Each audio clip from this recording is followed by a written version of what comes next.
lelo poto solo là parce que bouti kolekisa 4 mois peut-être 5 mois. 5 mois, oui. Oyo concert les associés et loko mongo les associés. Bozana ba charge ba musicien. Ya bino mongo famille. Ba tourner katani, ba studio katani, ba concert katani. Ya mona to lobaki to kanisa siko ba to misala siko ba ko vivre ndenge nini, boza ko vivre ndenge nini. Sinon, merci beaucoup pour la question. Bon, qu'on vivre déjà, toujours vivre déjà la grâce en Zambé. Sur une golo en Zambé, c'est terrible parce que tout petit concert, moi, pendant 5 mois, activité, moi, salamité à micro. Mais je pense que 80% de Gognon sont pas que Misala. Mais Bisso Pena, il y a un moyen de micro parce que Bisso Moussala, il y a Batbakotaka. Donc, il y a Kangana Kangana, avec ça qui a mais bon, Dieu est grand, Mbog est déconfiné. Mais tout ça, la problème série dans le secteur de Bisso. Parce que le secteur, le lot, pour ma casse, tout ça, on a pour ma taxe. Bon, tant que déconfiné, quand on a Konzamboka, tu mets ça dans la production, tu foutis la taxe dans la DGRK, tu foutis taxe dans la direction urbaine, tu foutis commune. Donc, commune ne sont pas les conseils, tu foutis. Donc, 3 départements de foutis. Mon pays peut que concert, et ben à 19h, courant SNL, bah, Katiango. Mutakati courant SNL, a fait une Kouemoko, il faut que l'on puisse aller mbongo. Vraiment, l'état des droits bataille absolument camerounais. Au foot, déjà l'État, au quotidien, l'État. Il y a la production, on a salle au loué. La salle au loué, bakati courant, ti, bazon sont minoué. Puis, on a se je pense que l'état des droits, Babilo, on a fait.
Septembre,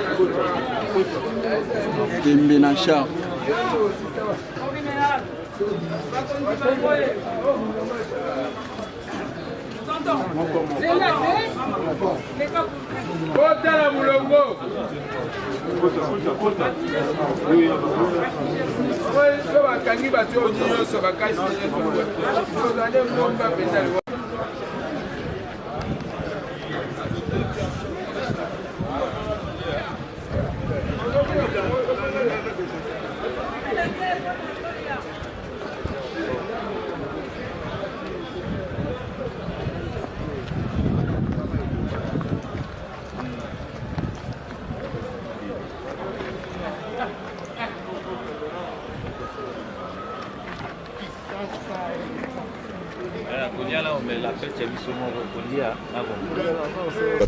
Parce que d'abord, tout le monde m'a sali na sport. Na sport, quand on a taxe. Mais quand on a besoin de Konzambo, on a taxe ou bien on diminango. Si attend Moussala télématique à décembre. Sinon, on a combo la musique, na combo ya musicien. Tout on a passé au santé. La production de bêta d'ailleurs Kulutu. La production de bêta ba bazo bangoya. Non, ben là, message goya benana parce que ba la musique. Et les gars ils n'ont on a la difficulté au louer instrument, au louer salle, au foutu l'État, mais bon, aux UP le côté. Est-ce n'est pas quatre sous courant encore? Donc, est-ce que vous m'écoutez que nous ministre Nabino pour nous Soki Oyebi que cet homme a 5 albums à succès, rempli les stades à travers le monde. Et ce soir, il fait son grand retour après 8 mois d'absence grâce au retour ce soir. Soki Oyebi que Fali Poupa Kerton, il marche il cartonne, il vole comme un aigle, et que c'est l'aigle royal, impérial. Tombola Kokolikolo. Soki Oyebike, Oligaka musique y'a bien, Rumba y'a bien, Dombolo y'a bien, Oligaka animateur, Oligaka talent, bas chanteur, Oligaka invité. Tombola Kokolikolo. Soki Oyebike, on a comme un Nzambe, Oyebike, Fali Poupa, Aza artiste international décoré à travers le monde avec des multiples prix. Tombola Kokolikolo. Est-ce que ça va, Kinshasa? Parce que ici, c'est Kinshasa. Ici,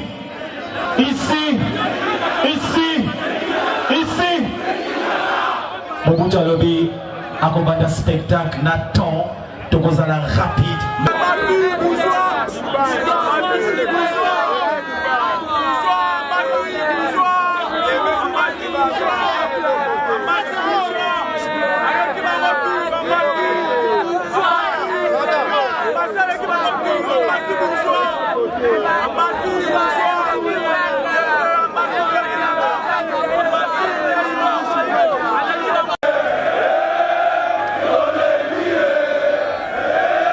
Kinshasa, c'est parti dans 5 secondes. 5. Ce soir.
tala côté à sport nenge fédération na bango asali azu ba charge mususu biso pe to na ba charge soko za par exemple na 20 musiciens donc maladie na bango za na mutu na yo soki lelo musicien moko aza malade ngana ba petit frère musu ba musicien mais ba na ba voyage fallait ba kende ba tumba sala Afrique ba ke susuté mais tant musiko ndaka futu ya te ba musicien na ndaku mama na bango papa na bango akana mona na liboso leader te mona ba musicien na ndaku papa siko ndenge ni kawe sala mitro ya bakaya malade bakaya nzala kutangani ya promperateur bakaya ba malade sala mitro mutazo mona na worobenga kudu atamanda ngonde na ipsa parce que il ne pas salaté donc tout souffrir par ma casse donc mboka so ko tala pe secteur na biso batala secteur na biso ba dimbalo la taxe wana parce que tout fout la taxe ne o mona ka bandeko la balabala soko futite ko matate ne o mona ka concert beta wana so commune zo mbongo te boko beta te et baza tellement sévère en santé mais bazo bosana que biso zo ko tsana no et si ka to uti na passe et puis zo ko tsana mbongo te bon mon ministre et puis élément monsieur Zali Nkumumanda chante na Covid-19 awa bino bo contribuer même pour na sensibiliser population boyembi na koyemba ngana yo tozaki na plateau auto sali be mission pour na sensibiliser ba sur Covid.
Est-ce qu'on est ensemble?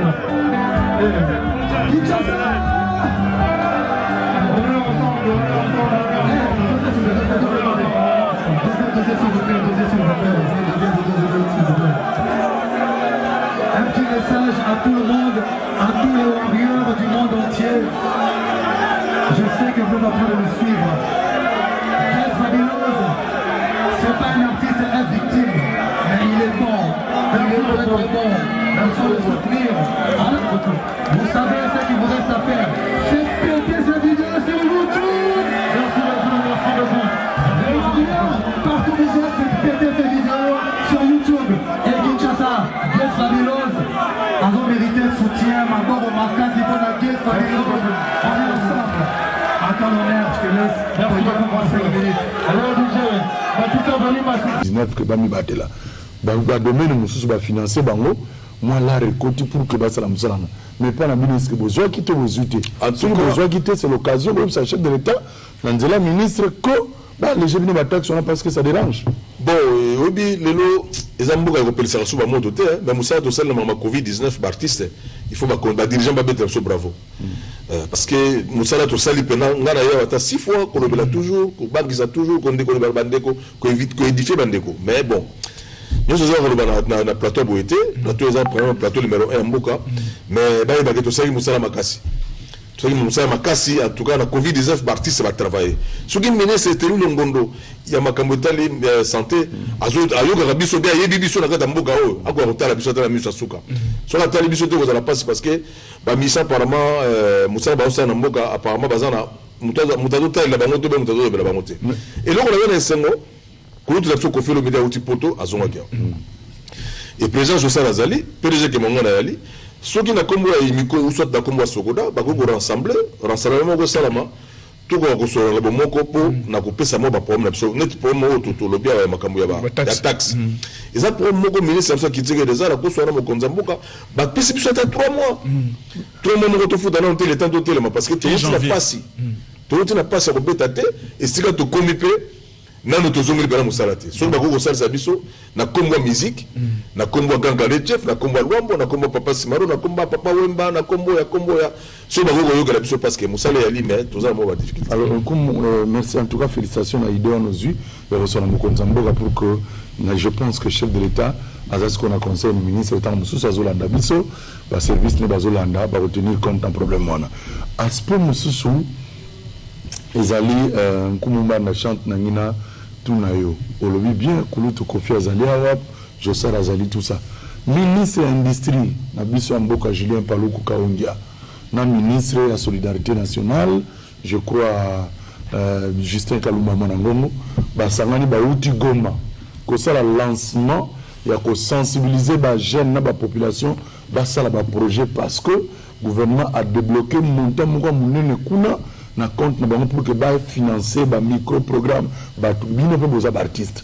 Est-ce que beaucoup ça peut projeter bon ça ministre beaucoup va déposer vos projets na bino pour que ba sombe la bino soit instrument ou bien ça les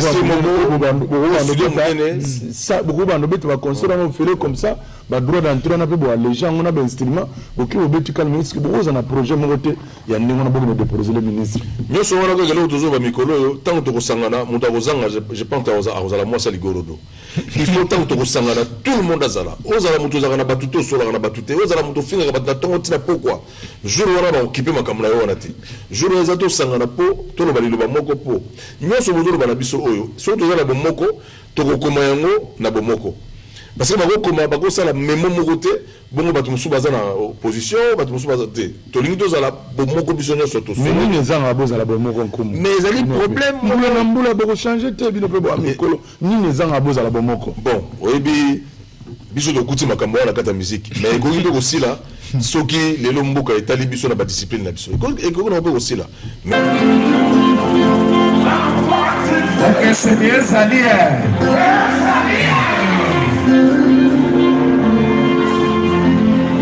Yamamoto trop sévère.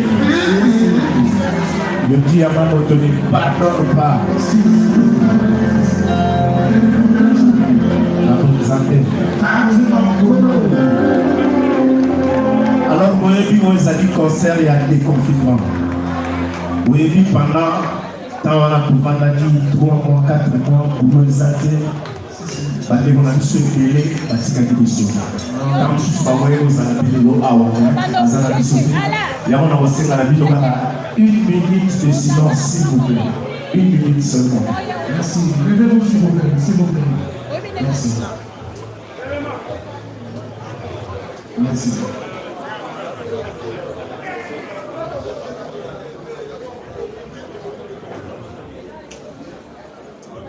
Et l'élopé, je pense que réunion de Rosala va toujours, c'est la même balé, mais ça, tu vas jouer, bah, ou t'as pote parce que tu vas nous excusez René, oui, on a un sémaphore parce que on a un bac à Obisinake.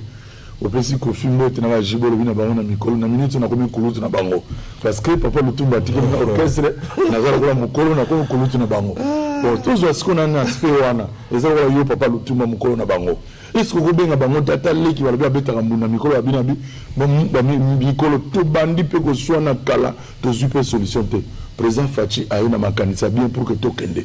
Tout vanda nanu, tout réfléchir, tout tika ba conflit, au ngale qui na bengsi bino. Ou bien nga mukolo na mina bengsi no boya, et zanga vie le tumba na bengsi bino. Tout ça vraiment, sur le tout le tika ministre projet, à côté na conseil des ministres. Est-ce que mon condambo va sur moni bino bozo organiser ta sunga bino de aspect na aspect moko très bien, côté technique auquel on bien mais premier lié makase ali ngai na pumbamba on a âge na bangote mais mutu na pas ezali za mutu moko quand même au bango bako yebake.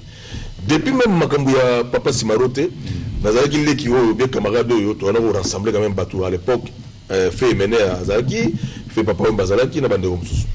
Tous on a courage on a rassembler bateau. Mais je pense que la moya lelo ba kulutu ya biso bazalo obligé ko za ensemble. Bazalo obligé ko za ensemble parce que ba ine ba tirali mingiti entre autres grand-père Bozi Bozana, Kofi Olomide, président Junior Kalongo, Evologola il a ya twa azana biso.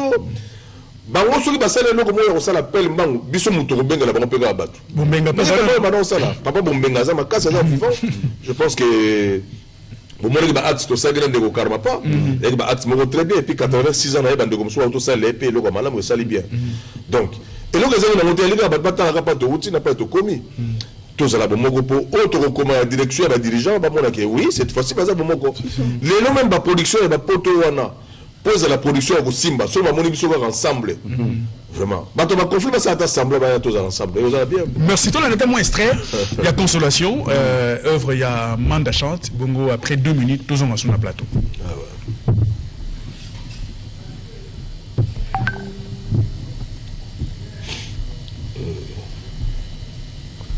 Consolation, Manda chante. Bon, tout le monde, la machine, biso do kembango, machine, ça na kukene malembe. Nous avons un concert on a bêta foutu l'état et puis bon on a bandit concert à 19h pour la première fois tant que tout ça dit confinement na ya relaxa bande ko nga njili na entrée njili on a pas papa Sibaro à l'époque azo bêta na Sébastien et comment meya na on a rassemblé bande ko une affaire de 1000 personnes mais ba yona tout suite qu'on soit courant tout le groupe menacé nyokoli subiso mais na sala concert moko correction avec ndego moko Yannick Antitero na bande comme sous qu'on a njili to bête lo moko ya kolaksa ke courant nyokola biso mais cette fois-ci tout le groupe to na ngwana tout le groupe moko bien poto ça la correction ya mabe to salaki mais sinon les 13 to za wana meya ex Sébastien et puis c'est un prochain la bande na robeta na bande quoi na robeta na kermesse moko en face ya Alimentation Express bazobe yango wenze anzela la sur boulevard pas Mami Freebox je pense que vendredi ou samedi na robeta wana pour la raison ya c'est pas kimité pendant temps et tout il y a Covid non to so la bien moi ba msusu bazali na ki politesse bazu ba suspension o balingaka mbongo na place mbongo te kazumo ba suspension mais sinon to za au grand complet to za mopi mbongo za na langue oui ba to so ba yela mbongo mabe o yipsi kamata $100 pesa ba ninga baza 20 o pesa bango $5 au moins kamata $50 tia na poche avec o pesa bango mais donc ba to ndenge wana ndeko to bengana ka pesa John azolanda na Goma to pesa mbote mingi mais John azolanda na Goma alobi que Nkumbanda chante nde na hotel ko lobano awa ozomona po ya papa Lutumba Simaro za artiste munene alobi soki bakulutu wana balingi te soki baninga age no balingi te sala projet yo moko pona ko honorer mémoire ya papa Lutumba Simaro kende ko kotsa et pas ministre de l'industrie pour mbongo ezali pour que ba soutenir yo na projet ozana pona mémoire ya papa Lutumba ndeko John Nagoma apesi idée wana. Merci ndeko John Nagoma, et idée tellement géniale, mais au moins mon sapement de souka longité surtout batu makanisa bagno sur la porte boy ministre ya mbelo ko mogo oyo ye nango na ndenge ya intérêt personnel on a un intérêt général. Mais c'est John. Donc, tout ça, on a posé un intérêt général et le pose à la tête, on voilà, Bakena, les Cambouana, on a batté là. Alors, Mandachant, tant que nous demandons que tout le monde a dit que Mandachant, il semble qu'aux une décision, Malamingi, au consommaka congolais à côté ya kitendi que ba congolais bazo sala musala na bango tika po kotsa mbongo pa na bango po ete misala na bango pe kutunga ekele liboso. Est-ce que c'est vrai? Tout est vrai. Oui, c'est solo consommons Congo za lo mogo o biso mo na première place faux de la fière obi ko do rené na mboka ya boye tozaki na mutoka papa wemba akumisi western akumisi yoji akumisi comme des garçons de ba famille na bango toyeba même bango te. Et tout le monde a somba Weston pour la comment papa Wemba. Nous a somba Yoji pour la comment papa Wemba. Aujourd'hui là papa Wemba qui n'a que de mon implication à la bonté. Les mazatomes et tout consort. Alors le autre là tu vas bleu on sous maintenant la belle on tire le bel on sauter parce que oui bah va cotirer à haut niveau. Mais tu vas le bel on sauter. Le autre là bah toujours consommer Congo. Ndeko mo Cédric Tchunza a des grands modélistes au sala tenir bien bandeko bela ba mission ba la tajango. Nous tu on a tiboza yé.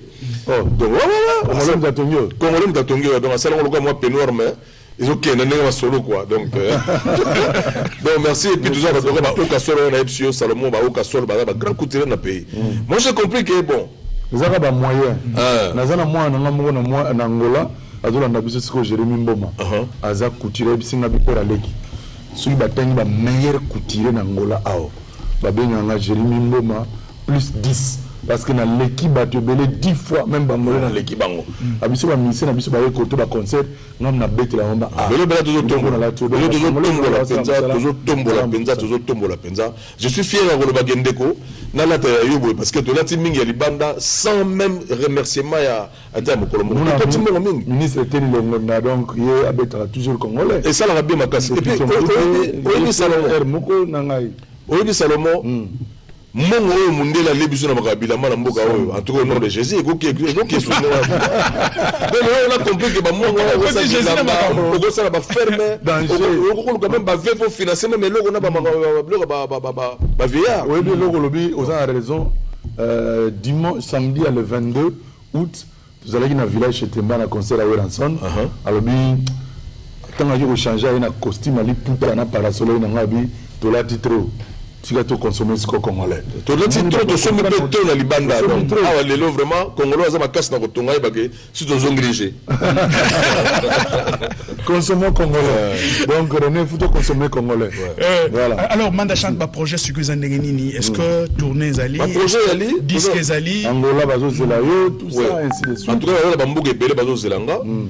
Pour en fait la liboso zaki batu ba menaki mwa biso vidéo la lobake non mais yo manda yo koyemba banzimba papa simaro ndenge ni na bakala ibungi na ba Ibrahim banzimba na mno yemba kana ko koyemba banzimba mais lelo batu ba yeba yo kuta ndenge ni toujours rendre musique ora OK jazz na kombo ya bana OK vraiment faut dire merci à l'artiste la Simaro Masia a teki mboka teki mokili et yango ba famille na bango pa bayali bango za ba famille ko souffrira te faut ça ba famille moko pena mon tango le baka ma papa wemba j'ai aimé ba famille no dela ba famille ko tombola et ko konza mboka ça bien déjà avec ko tombola famille papa wemba na ko matchalo kumu ya ndaku na bango ya ma campagne ya papa wemba et je pense ba ko la lango malembe na ba temps difficile to za lango ba ko la lango malembe pour na ko pesa ka le kumu et si ba balobi bayoka mongongo na papa ya kumumanda chante na ndenga papa Lutumba Simaro ça va me plaisir to kitoko na ministre Yves Bonkulu ministre du tourisme azolanda biso na bureau et puis monsieur Peter Kazadi azolanda biso na mwana mwasi moko Sylvia Kilapi Saidi aza kobimisa fondation ibanga ete mongongo na tika balanda tena ça to c'est ba faire kitiko là Ditambwe papa yeranga lindanda na yoki posa ya koyemba o na kolela la vie o pasi ya mokili Ditamba masasi papa simba na note okende longola loboko na litama bobilo yele bele to na babule testama o bande kona kotanga na kozongela maloba ya boule na lingi no mo na bakisa su na kata émission munene boye c'est plus important lelo ba gouverneur nyonso ya mboka oyo Congo basala effort ya koskotsa bisengo partout ezaka mbongo te bamema biso na baituri tobeta baconcert bamema biso na bakisangani tobeta baconcert mpo soki otali be Congo ekomika Kinshasa bato nyonso yango omoni meme bato bamotari tobenga baoyo batondi ya parce que impact eza so libanda te mpo bakamati bafocalize kaka tout na Kinshasa nkumu manda chanti yango monsieur John alobi na Goma yo oza icône. Pourquoi vous avez téléphone to bengi gouverneur Richard Mouyé? Non, non, comme le gouverneur, le gouverneur va donc samokili ya kala ndenge zalaki ya kobengi saka ba groupe ya kobengi saka ba comédien ya kobengi saka ba équipe betaka ba professeur biso soko talengo le na moya le fumwa mais comment kitoko terrible. Donc il faut quand même pas donc s'agir wana ba meminga loko ngamanda bo na bana oke ba meminga na mboka loko Goma. Goma kuna beta musique. Ba meminga loko na mboka loko Bukavu. Tu vois? Et c'est très bien. Mais OK, betandule na il Idjui. Ba gouverneur ya Kata Congo vraiment avec beaucoup de respect apparemment. Ba aussi la gama metali politique. Mais ba côté pe na ma culture, batala ma sport, ba ko fungula mboka ko comme lenge ke ngara na Bukavu mais so na mona président Jimel Pierre, na mona président Wera, na mona Inos Bi, ou bien Fali Poupa ou go la faire facilement pas même biso bisika wana. Toto de samboka na fête. Mboka ezali pesa matanga te. Mboka yali pour la fête. Ba sepela ka baliaka, ba melaka ba nini. Soki comme ka matanga, l'église mbala moko nous avons raison. Koumoumanda chante anniversaire na yo zaki mkoloni.